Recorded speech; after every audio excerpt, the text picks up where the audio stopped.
It's your boy, Bill Pep Shawty, back in the kitchen. I'm talking about. It's your boy, Mr. Freaking Rican Vegan, Mr. Who wears short shorts? Because chicken ain't chicken unless you got it. It's your boy, Zayzilla, the plant-eating gorilla, coming at you another smooth operated Sunday. And I can't believe it's the last month of the year, 2019. You were good, mom. Wham, bam. Thank you, ma'am. On to the next. And I can't be more excited because 'tis the season to be jolly. And to be jolly in what? Making coquito, yes sir, back in the house, so blowing it up. Christmas wasn't right unless we had the coquito on deck in the fridge, ready to get pulled up. But of course, I had to wait till I had to become of age to go ahead.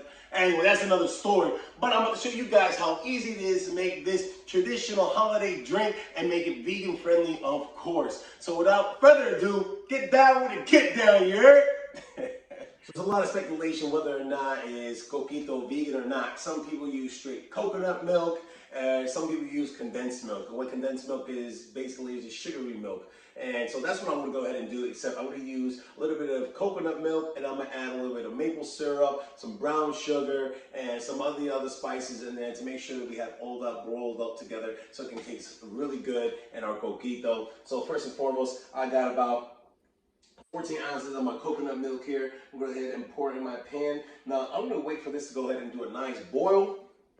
And when that's done, I'm going to add in about, let's say, 4 tablespoons of some brown sugar. I'm going to mix that in, make sure all that boils up really well. And I'm going to add our nutmeg, our cloves, and I'm going to add some vanilla extract to that.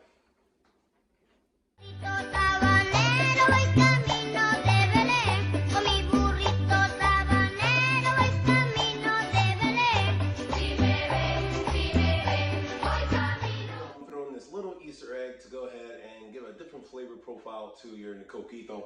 So what I went ahead and did is I got some pistachios. I got them already deshelled, so less hassle. But if you want to buy them that way, do it, whatever. But I got about half a cup here. I'm going to go ahead and pour it in my mini processor. And the whole point is to get a nice pistachio paste. So when I mix everything together, it'll blend with it. So basically, I got half a cup in there. I'm going to add a little bit of water. And depending on the consistency that I don't want it to be too moist and I don't want it to be too pasty. So depending on that, we'll keep adding more water. But I'm gonna let this all blend together and have our paste.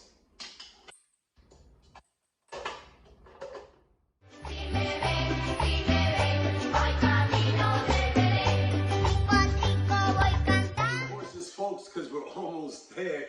Now the next step that we'll be doing is going to be blending everything together. So I'm going to take some of the bland coconut milk here, put it into our blender.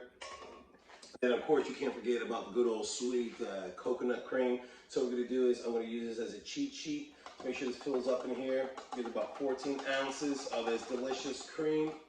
And throw it right in there as well. And then we're going to follow it up with about half of this right here. Or condensed milk. And pour it right into there. Perfect. Then we'll get a tablespoon, probably a tablespoon and a half of some of the pistachio paste that we had to go ahead and change up the flavor just a little bit in there. Now, here comes the tricky part. Depending on how your tolerance is, you can go ahead and add however much good old-fashioned rum you want to this. I'm going to go ahead and stick to about a cup worth. I'm gonna fill it up in here, and then once that's done, pour it in there, and I'm gonna start blending everything and make this baby come to life.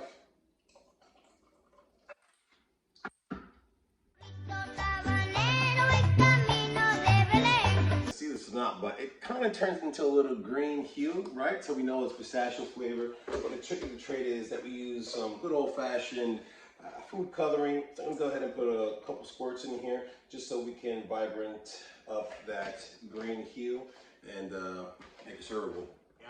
Mi gente. Yes sir, we got our pistachio coquito right here, and this smells delicious and somewhat intoxicating. Not too much though, but everything is enjoyed in portions, right? So without further ado, we go ahead and try this out. Ay bendito.